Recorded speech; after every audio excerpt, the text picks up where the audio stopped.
Good morning, good afternoon, good evening, good night, my people in which part of the world on there.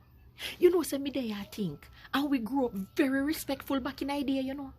I don't remember passing nobody a road and don't greet them. Because if I did that and that the news reach my mother, I would have get a piece of scolding, you see. Hey, I remember this man named Mas Charlie. And when I go school a morning time, morning Mas Charlie. And if me a come home in the afternoon for lunch, and me see Mas Charlie, good afternoon, Mas Charlie. And when me a come from school in the evening, and me see Mas Charlie again, good evening, Mas Charlie. And if me reach round a yard and mum want sit up a shop, and dust a come down, and me see Mas Charlie, good night, Mas Charlie. Make I tell you something, we grew up very respectful.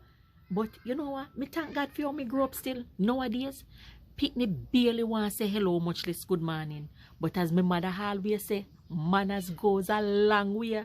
Uno drop a line below, man, and make me hear for no memory. Because if uno a Jamaican, uno must have some of them your memory. If uno not have none, sitting wrong. Sitting wrong. As always, Mama Selva, have a beautiful morning, afternoon, evening, or night, any which part of the world on a day.